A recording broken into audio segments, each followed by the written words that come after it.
Fabian war innerlich erregt, als er seine Rede übte, die er am kommenden Tag vor einer großen Menschenmenge halten würde. Schon immer hatte er nach Macht und Prestige gestrebt. Nun würde sein Traum bald wahr werden.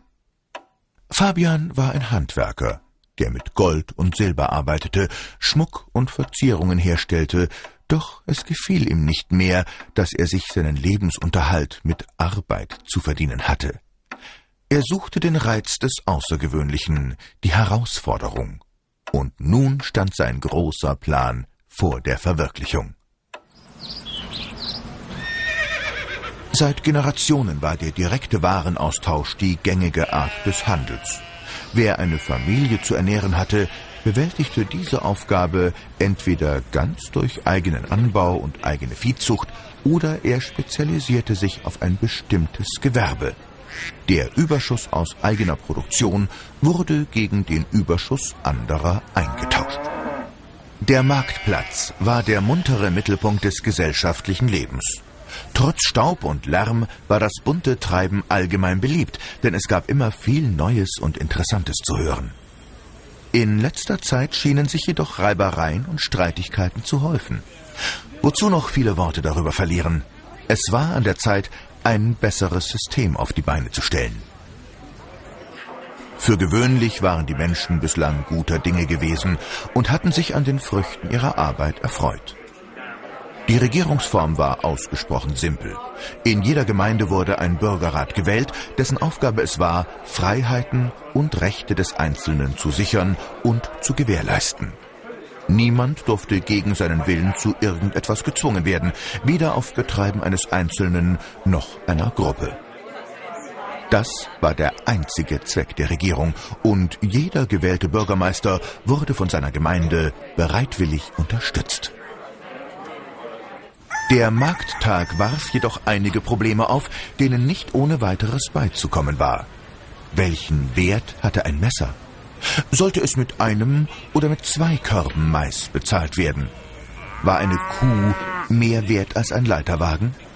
Wo war der Maßstab? Niemandem fiel ein besseres System ein. Fabian hatte den Menschen verkündet: Ich habe die Lösung für unsere Probleme mit dem Tauschhandel. Alle Mitbürger waren zu einer großen Versammlung geladen. Auf dem Stadtplatz kam eine gewaltige Menschenmenge zusammen. Fabian erläuterte sein neues System, das er Geld nannte. Da die Sache recht vielversprechend klang, fragten die Menschen ihn neugierig, wie die Umstellung denn in Angriff genommen werden sollte. Das Gold, aus dem ich normalerweise Schmuck herstelle, ist ein sehr edles Metall, sagte er. Es rostet nicht, verfärbt sich nicht und ist unbegrenzt haltbar. Also werde ich aus Gold eine Anzahl Münzen herstellen und jede Münze einen Taler nennen. Er erklärte dem Publikum, wie sich der Wert des Talers bald einpendeln würde und dass die Verwendung von Geld als Tauschmittel erheblich praktischer wäre als der unmittelbare Austausch von Waren. Ein Mitglied des Bürgerrates merkte an, dass einige Leute doch ohne weiteres selbst Gold schürfen und Münzen daraus herstellen könnten. Fabian hatte die Antwort schon parat. Das wäre Unrecht. Als Zahlungsmittel gelten natürlich nur Münzen, die von der Regierung genehmigt sind. Zur Sicherheit wird ein Siegel aufgeprägt. Das fanden die Zuhörer ganz plausibel, und es wurde vorgeschlagen, dass jeder zunächst einmal dieselbe Anzahl Münzen erhalten solle.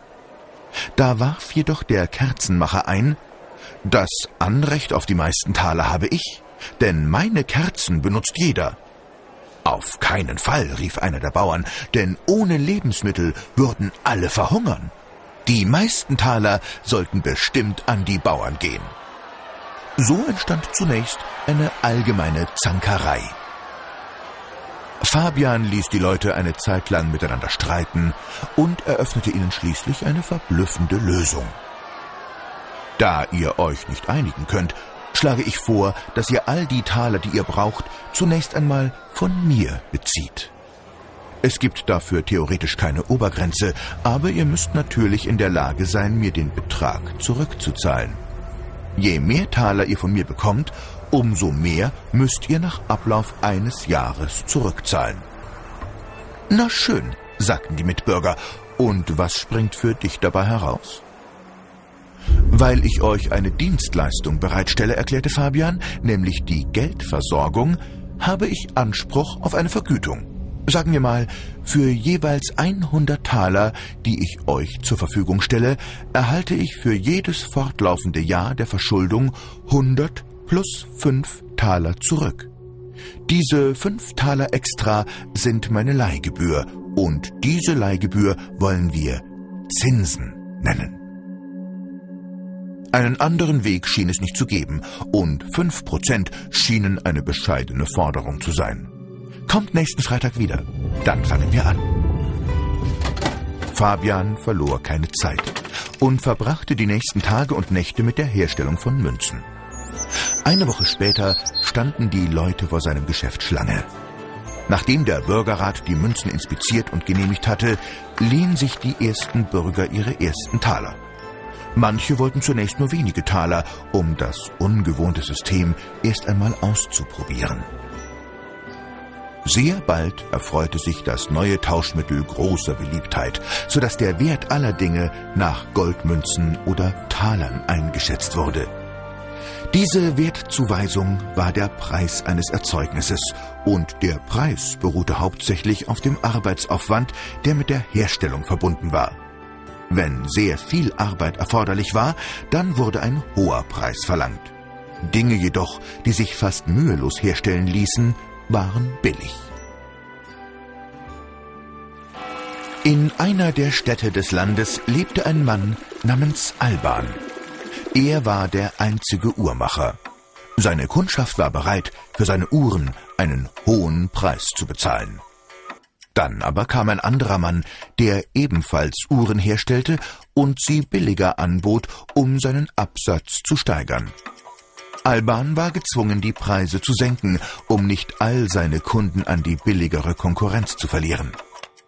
Bald hatte sich die Preisentwicklung auf einem kundenfreundlichen Niveau ausgeglichen, weil beide Uhrmacher bestrebt waren, zum günstigsten Preis die bestmögliche Qualität zu liefern. Es war ein echter und ehrlicher, freier Wettbewerb. Das gleiche Prinzip erfasste bald sämtliche Branchen. Das Baugewerbe, den Transportsektor, die Landwirtschaft, ja sogar die Buchhalter und jeden anderen Beruf. Die Kunden hatten freie Auswahl und entschieden sich nach eigenem Ermessen für das beste Angebot. Es gab keine künstlichen Schutzmaßnahmen, wie etwa Konzessionen oder Zölle, um anderen Leuten den Einstieg ins Geschäft zu verwehren. Der Lebensstandard stieg. Und schließlich wunderte sich ein jeder, wie ein Leben vor der Einführung des Geldes überhaupt möglich gewesen war. Zum Jahresende suchte Fabian all die Leute auf, die ihm Geld schuldeten. Manche besaßen inzwischen mehr, als sie geborgt hatten, was aber gleichzeitig bedeutete, dass andere nun weniger hatten, da ja nur eine bestimmte Anzahl Münzen in Umlauf gebracht worden war. Wer einen Überschuss erzielt hatte, zahlte also die 100 Taler plus 5 Taler Zinsen zurück,